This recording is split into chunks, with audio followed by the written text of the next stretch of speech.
नमस्कार दर्शक बंधु आपणक समस्तଙ୍କୁ स्वागत जनाऊँची। दर्शक बंधु आजिर भिडियोटी प्रत्येक गुरुवार उपरे। दर्शक बंधु आमे नीतिदिनिया जीवन रे आमे किपरि कर्म करुछु एवं माँ लक्ष्मी को प्रसन्न करिबा पई प्रत्येक व्यक्ति तरतर होइथांती। एमिति आमे करिबा ଯାହାଦ୍ୱାରା ମା ଲକ୍ଷ୍ମୀ ସଦା ସର୍ବଦା ଆମ ଉପରେ କୃପା କରିବେ। ସମସ୍ତଙ୍କ ଘରେ ଆର୍ଥିକ ସମସ୍ୟା କିଛି ନା କିଛି ରହିଛି। ପିଲାମାନଙ୍କୁ ଭଲ ସ୍କୁଲରେ ପଢ଼ାଇ ପାରୁନାହାନ୍ତି, 5 ଜଣଙ୍କ ପାଖରେ ସମ୍ମାନ କରିପାରୁନାହାନ୍ତି। ମା ବାପାଙ୍କ ମନ ବହୁତ କଷ୍ଟ ପାଏ। ଏହି ସବୁ ଠିକ୍ ହୋଇପାରିବ ଯଦି ମା ଲକ୍ଷ୍ମୀ ଆମକୁ ଆଶୀର୍ବାଦ ପ୍ରଦାନ କରିବେ। ଦର୍ଶକ ବନ୍ଧୁ ମା ଲକ୍ଷ୍ମୀଙ୍କୁ ପ୍ରସନ୍ନ କରିବା ପାଇଁ ଗୁରୁବାର ବ୍ରତ ପାଳନ କରୁଛେ, ତାପରେ ବି କାହିଁକି ମାଙ୍କ କୃପା ରହୁନାହିଁ? ଏହି ସବୁ ମା ଲକ୍ଷ୍ମୀଙ୍କ ଆଶୀର୍ବାଦ ଯୋଗୁଁ ସମ୍ଭବ ହୋଇପାରେ। ଦର୍ଶକ ବନ୍ଧୁ ଆମେ ସବୁ କରୁଛେ ମା ଲକ୍ଷ୍ମୀଙ୍କୁ ପ୍ରସନ୍ନ କରିବା ପାଇଁ। ମାର୍ଗଶିର ଗୁରୁବାର କରୁଛେ, ତାପରେ ବି କାହିଁକି ମାଙ୍କ କୃପା ରହୁନାହିଁ? ଚାଲନ୍ତୁ ଜାଣିବା ଆଜିର ଭିଡ଼ିଓରେ। ଆଜି ମୁଁ ଆପଣମାନଙ୍କୁ କହିବି, ଯେତେ ବି ଗରିବୀ ସମସ୍ୟା ଥାଉ ନା କାହିଁକି ଏହି 16ଟି ଗୁରୁବାର ନିୟମ ଅନୁସାରେ କଲେ, ଶ୍ରଦ୍ଧାର ସହିତ କଲେ ଯାହା ବି ଗରିବୀ ସମସ୍ୟା ଥିବ ତାହା ନିଶ୍ଚିତ ଦୂର ହେବ। ତେବେ ଆପଣମାନେ ବି ଏହି ଉପାୟଟି କରିପାରିବେ। ଯଦି ଆପଣଙ୍କ ଘରେ ସବୁକିଛି ଠିକ୍ ଅଛି, ପ୍ରତ୍ୟେକ ନାରୀ ଚାହାନ୍ତି ଯେ ସୌଭାଗ୍ୟବତୀ ହେବା ପାଇଁ, ଶଙ୍ଖା ସିନ୍ଦୁର ନାଇ ସ୍ୱର୍ଗଦ୍ୱାର ଯିବାକୁ ଚାହାନ୍ତି, ତାହେଲେ ମଧ୍ୟ ଆପଣ ଏହି ଉପାୟଟି କରିପାରିବେ। ଏହି ଉପାୟଟି କରିବା ଦ୍ୱାରା ଧନ ଐଶ୍ୱର୍ଯ୍ୟ, ସ୍ୱାମୀଙ୍କର ଦୀର୍ଘାୟୁ, ଘରେ ସୁଖ ସମୃଦ୍ଧି, କାର୍ଯ୍ୟକ୍ଷେତ୍ରରେ ପିଲାମାନଙ୍କର ଉନ୍ନତି ସବୁ ହୋଇଥାଏ। କେବଳ 16ଟି ଗୁରୁବାର ଅଛି, ଆପଣ ଏହାକୁ ଘରେ କରିବେ। କୌଣସି ମନ୍ଦିର କି ପଇସା ଖର୍ଚ୍ଚ ହେବ ନାହିଁ। ଏହା କେବଳ ଆପଣଙ୍କ ଘରେ ଉପଲବ୍ଧ। ଜଣେ ସାଧାରଣ ଗୃହିଣୀ ମଧ୍ୟ କରିପାରିବେ। ଆଜ୍ଞା, ଏହି ଉପାୟଟି ଥରେ ନିଜ ଜୀବନରେ କରିକି ଦେଖନ୍ତୁ। ଆଜ୍ଞା, ବହୁତ ଧ୍ୟାନର ସହିତ ଏହି ଭିଡ଼ିଓଟି ଆପଣ ଶୁଣନ୍ତୁ ଏବଂ ଏହି ଉପାୟଟି ଥରେ ନିଶ୍ଚୟ କରିକି ଦେଖନ୍ତୁ।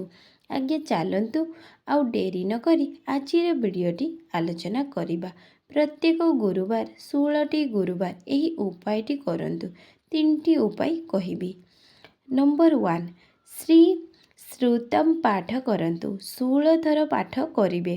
ସେହିଦିନ ନିଜ ଘରେ ବସନ୍ତୁ, 16 ଥର ଶ୍ରୀ ଶ୍ରୁତମ୍ ପାଠ କରିବେ। ଏବଂ ଆଉ ଗୋଟିଏ କଥା, ଘରେ ଲକ୍ଷ୍ମୀ ନାରାୟଣ ଫଟୋ ଯଦି ଅଛି ତାକୁ ହଳଦୀରେ ସ୍ନାନ କରିବେ, ଫୁଲ ଚନ୍ଦନ ଦେବେ, ମା ଲକ୍ଷ୍ମୀଙ୍କୁ ସିନ୍ଦୁର ଲଗାଇବେ, ଶ୍ରୀ ହରିଙ୍କୁ ତୁଳସୀ ଦେବେ, ଧୂପ ଦୀପ ଦେବେ, ନାରାୟଣଙ୍କ ଗାୟତ୍ରୀ ମନ୍ତ୍ର ପାଠ କରିବେ, ତାପରେ 16 ଥର ଶ୍ରୀ ଶ୍ରୁତମ୍ ପାଠ କରିବେ। ତେବେ ଦର୍ଶକ ବନ୍ଧୁ, ଶ୍ରୀ ଶ୍ରୁତମ୍ ପାଠ କରିବା ଦ୍ୱାରା ଗରିବୀ ସମସ୍ୟା ଦୂର ହୁଏ।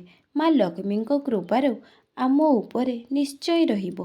ମହିଳାମାନେ ନିଜେ ସାଜସଜ୍ଜାରେ ରୁହନ୍ତୁ, ନିଜ ଘରକୁ ସଫା ସୁତୁରା ରଖନ୍ତୁ, ଉତ୍ତମ ବ୍ୟବହାର କରନ୍ତୁ, ସମସ୍ତଙ୍କୁ ଭଲ ଆଚରଣ ଦେଖାନ୍ତୁ, ନାରୀଙ୍କୁ ମଧ୍ୟ ସମ୍ମାନ ଦିଅନ୍ତୁ। ଯେଉଁ ବି ନାରୀଙ୍କ ସମ୍ମାନ ନାହିଁ, ମା ଲକ୍ଷ୍ମୀ କେବେ ବି ସେଠି ରହିବେ ନାହିଁ। ଭଲ ଆଚରଣ ଦେଖାନ୍ତୁ, ସତ ବଚନ କୁହନ୍ତୁ, ମିଥ୍ୟା କେବେ ବି କୁହନ୍ତୁ ନାହିଁ, ମାଛ ମାଂସରୁ ବଞ୍ଚିତ ରୁହନ୍ତୁ। ବଜାରରେ ଶ୍ରୀ ଶ୍ରୁତମ୍ର ବହି ବାହାରିଛି, କିଣିକି ପାଠ କରିପାରିବେ, ନଚେତ୍ ଗୁଗୁଲରୁ ଡାଉନଲୋଡ୍ କରିକି ପାଠ କରିପାରିବେ। ନିଜେ ଘରେ 16 ଥର ପାଠ କରନ୍ତୁ। ଯେ କୌଣସି ଗୋଟିଏ ଥର ମାନେ ସକାଳେ ପଢ଼ିବେ, ସକାଳେ ନହେଲେ ସନ୍ଧ୍ୟାରେ, ତ ସନ୍ଧ୍ୟାରେ ପଢ଼ିବେ, ଗୋଟିଏ ଥର ହିଁ ପଢ଼ିପାରିବେ।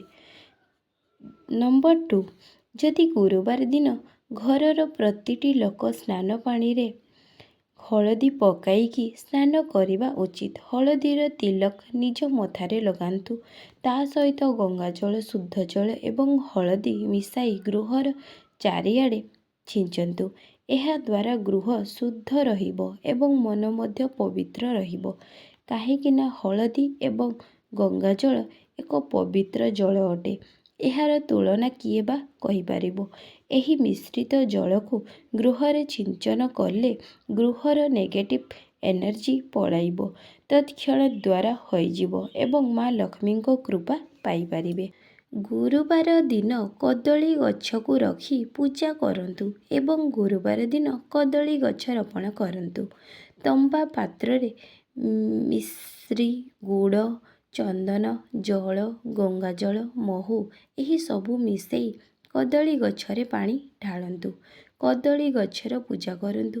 7 ଥର ଓମ୍ ନମଃ ଭଗବତେ ବାସୁଦେବାୟ ନମଃ କହି ହଳଦିଆ ଫୁଲ ଦେବେ।